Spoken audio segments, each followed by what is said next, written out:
Hello everyone, today we'll be talking about framing and composition as well as camera angle. And now let's start off with long shot. A long shot is a full shot that has a great depth of field and in which the audience can see deep into the background. This is called perspective. As you can see in this shot, that the stair extends and meets at a point on the top left third of the frame, and the horizon is resting on the top third with the girl on the right third. Next, wide shot, in which all subjects are included in the frame to establish the surrounding of the scene and to give the audience a basic understanding of what is going on. Here, this wide shot is also a perfect example to show you the root of third. As you can see, the girl is standing on the exact right third of the frame, and the headroom and footroom are relatively the same. The statue is resting on the bottom left third of the frame, which balances out the whole shot. Remember, when you do a wide shot, you want to take into consideration of the background and how the subject is interacting with it. If the background does not really relate to what the subject is doing, then there's no need to make the subject really small in the frame. But from now on, just always remember to check your shot with the root of third and make sure to leave your subject with enough headspace.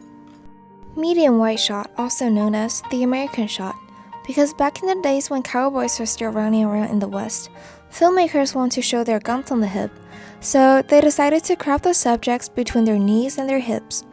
In this shot, the girl is on the right side of the frame, and the mural and the tree in the background give the image more dynamic and makes it more interesting to be looked at.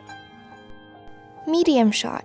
You can think of medium shot as a shot that puts only half of your body in the frame, which in most cases means that everything above your hip. Again, like we said earlier, you need to follow the root of third when you shoot in order to give the audience a more aesthetic viewing experience. In this shot, the girl is sitting on the right third of the frame, and she's not facing directly at the camera. Instead, she's facing slightly away from it. And also notice the pink flowers in the background is resting perfectly on the left side of the frame, and also helps to make the dead space into negative space, gives the image a bit of difference. Medium close-up, as implied by the name, means that it frames everything above your chest. In this shot, the girl is on the left third of the frame, and pay attention to where her eyes are. They're on the top third of the frame, and she still has a little bit of headspace. Remember, when you're doing a medium close-up, you still need to have appropriate headspace for your subject.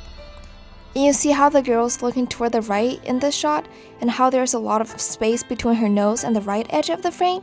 That is called the nose space. When your subject is looking in a certain direction, and you want to leave enough space in front of him or her, so the audience are able to follow the subject's eye track and connect better with whatever is happening on the screen. Notice also the tree on the right and the rail on the bottom creates diagonal lines in the frame, which gives the image more dynamic. Next up is close-up. Remember earlier I told you not to crop the head of the subject and leave him or her with enough headspace? Well, now in close-up shot, it is time to start cropping the head.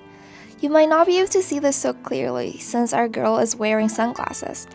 But just like earlier in the medium close-up, the eyes of the subject is on the top third of the frame, which is a good thing for you to remember to make sure that you're following the root of third, even when you feel like all you have in the frame is the head of the subject.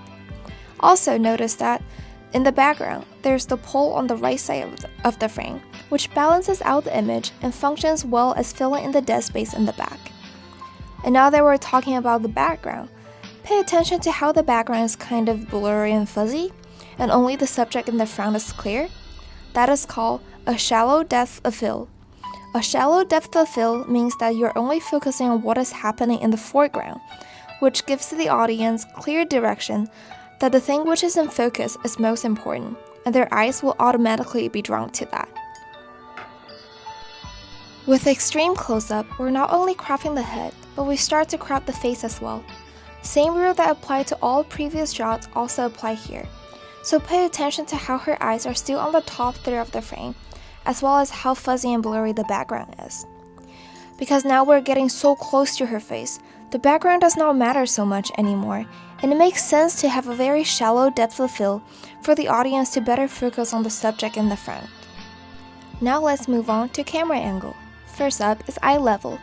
As you might have already guessed, An eye level shot means that the camera is at the same level as the eye of the subject, which creates an effect that the audience is directly communicating with the subject in the film, thus helps the audience to better connect with the subject and follow along with the story.